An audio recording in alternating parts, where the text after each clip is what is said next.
Rocky's Secret Files. Secret Files. It's the kind of bleep you never knew existed. Kunwari inosente, pero boy naman pala. Rocky's Secret Files. Secret Files.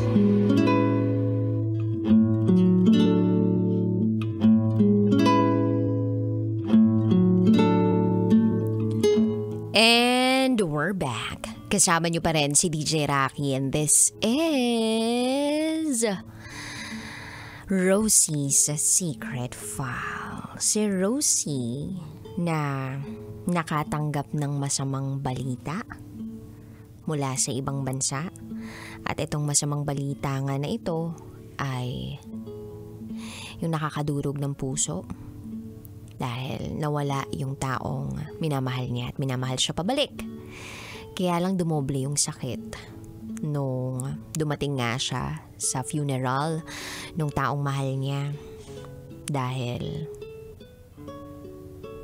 yun, nakapagbasa siya ng mga emails mula sa iba't ibang babae nung taong minahal niya. So, masakit na nawala yung taong mahal niya, pero masakit din na pinagsinungalingan siya, tinraidor siya, niloko siya. Naakala niya siya lang. Kaya nga sabi niya, ang galing mo. Because you didn't make me feel that you have other women. Or may iba ka pala. Galing talaga nung iba, no? Sobrang huhusay pagdating sa mga taguan. Iba rin kasi talaga nagagawa ng distansya. Marami kang pwedeng itago. At iba rin nagagawa ng teknolohiya dahil po sa teknolohiya, ang gagaling na ng mga cheater ngayon. Anyway, pakinggan na po natin ang mga kabisyo nating nag-share ng kanilang mga thoughts, comments, suggestions, and violent reactions. Ito po ang sabi ni Darwin Russell. Grabe, Rosie. Too many secrets si Brent, and you are not the only girl na meron siya. Pero, are those other girls made bad things to him? At ikaw lang ba talaga pinapunta ng relatives ni Brent? Condolences. Hindi ko alam kung anong dapat kong maramdaman para sa iyo, Rosie. I hope magpakatatag ka. God bless. Yan po ang sabi ni Darwin Russell. Actually, naisip ko rin yun. Hindi ko rin alam kung anong pwede kong maramdaman eh. Naalala ko lang merong secret file ako nabasa in the past na burol ng tatay niya tapos 2 pamilya bigla yung dumating. Hindi niya alam may iba pa lang pamilya yung tatay niya. Alam mo yung nakakatawa man tong pakinggan pero nakakaasar at the same time, no? Yung parang paano naglihim tong taong to sa'yo? Yung masakit na nga na nawala tong taong to pero siyang diba? Mapapamura ka na meron pa palang iba na hindi binanggit o sinabi sa inyo yung minamahal ninyo. Anyway, eto naman sabi ni Alan Valenzuela. Well, masakit nga talaga yun, lalo pat gustuhin mo mang magalit, hindi mo na magawa kasi nga wala na siya. But the other side naman, nalaman naman ni sender na siya ang boto ng pamilya ni Brent. Kaya sa bandang roon ay medyo humaba ang hair ni sender. Let's move on kasi may panluloko ka pa ulin dadanasin. Charot with Harot. Good afternoon, DJ Rocky. Nakikinig kami araw-araw dito sa Makati Engineering Department from Alan Valenzuela. We thank you so much, Alan Valenzuela, at sa bumubuo ng Makati Engineering Department. Balita ako mga engineer, pogi. Yes! Magaling daw silang magpatayo ng mga building. Shout out with that. Ito naman ang sabi ni Charles Sancho. Ang sabi ni Taylor Swift sa kanta niyang Last Kiss, you told me you love me, so why did you go away? Dumayo pa sa afterlife yung boy samantalang si sender iniwan lang siya basta-basta. Why naman ganon? Because life is really short. Hindi natin alam kung kailan talaga tayo mabubuhay sa mundong ito. Or kung hanggang kailan tayo mabubuhay sa mundong ito. Anyway, ito naman sabi ni Sweet Cyril. Ang daming kwento na napakinggan ko pero ibang-iba to. Dahil sa pakikinig ko sa radyo na panood ako sa FB. Ang lungkot. Parang nakakatakot magmahal na pag ganyan. Pero sabi nga, God has a plan. Masakit lang talaga yung proseso, pero malay mo, yung next story mo may happy ending na. Kaloka kasi may iba pa palang mga babae na iwanan ka ng malaking question mark. Actually, yun eh. Yung parang gusto mong magtanong, ang dami mong tanong, pero wala nang sasagot dahil patay na siya. Lahat ng eksplanasyon na gusto mong mapakinggan, hindi mo na maririnig. Kasi nga wala na yung tao eh. Patay ni. And mapapatanong ko tuloy ngayon, yung pagmamahal niya kaya sa akin ay totoo. Kahit na may inabot yung nanay ni Brent sa kanya na singsing, parang ang hirap pa rin paniwalaan na mahal talaga siya, lalong-lalo na kung may iba. Anyway, ito naman sabi ni Cipriano Albano. Hindi ko gustong magkomento. Ayokong mangyari sa akin ito. Hi kay Madeline Anadeo Kai. Hi din kay Arha Arsenal. Hi din kay Joan Dizon Kalimlin. Hi din po kay Tita Babes Eleanor. Ang dami pang nag-comment sa ating secret file. Yung iba ang sabi dito, DJ Rocky, ang lungkot ng kwento. DJ Rocky, sobrang mind-blowing ng kwento. Sabi ni Annie Apabayo, sad story naman. Tapos meron pa dito nagsabi, ang ganda mo DJ Rocky. Well, basic. Basic na basic lang yan dito sa amin. Yung mga magagandang DJ, yan.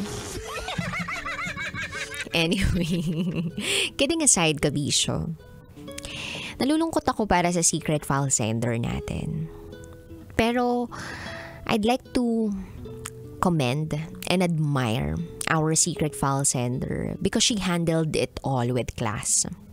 Sa totoo lang, ang hirap magpigil ng galit or mahirap mag-suppress ng feelings. Lalong-lalo na kung ang titindi ng mga emosyon na meron ka. Pero, look at this person.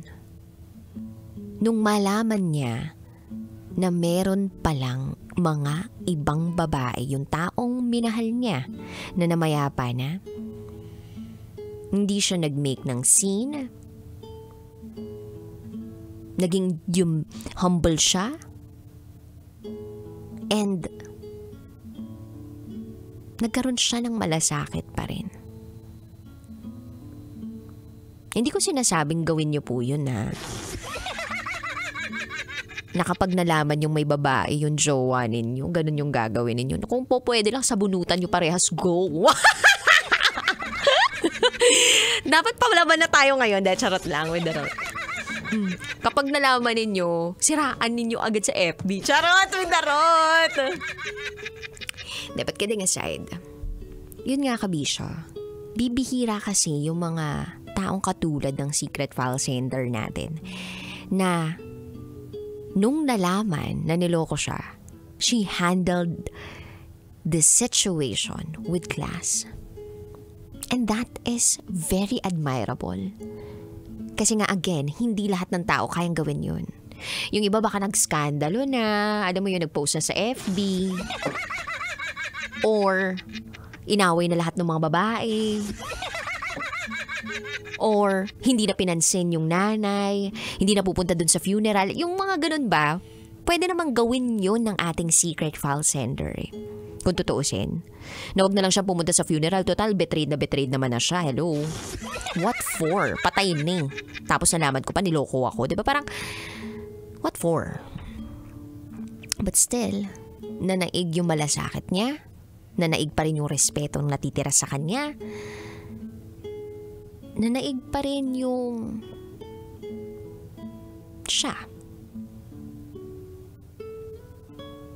Yung values, yung morals na meron siya.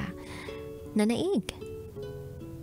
In fairness, ang galing niya dun sa parteng yun . Gets kita, secret file sender, kung ayaw mo nang bumalik dun sa lugar na yun. O di kaya naman, hindi ka na talaga nagstay ng matagal dun. You have to really help yourself now. You've given your right hand to Brent's mom. Now it's time to give both of your hands for yourself. Walang ibang makapagpapabangon sa sarili mo kundi ikaw lang. Yes, nasaktan ka, naloko ka, naiwanan ka. But still, it was a good run. Ngayon alam mo na kung paano magmahal. Ngayon, na-experience mo ang tinatawag nilang pagmamahal. Sa umpisa nga lang, masakit talaga. I mean, yung first heartbreak, masakit na masakit talaga yan. Hindi ko alam kung hanggang kailan ka mag-move on.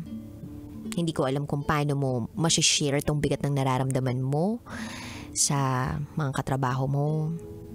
O paano pa gagaan yung pakiramdam mo. Basta, focus on yourself. Focus on your healing. Wala namang timeline sa pag-move on. Walang time frame yan.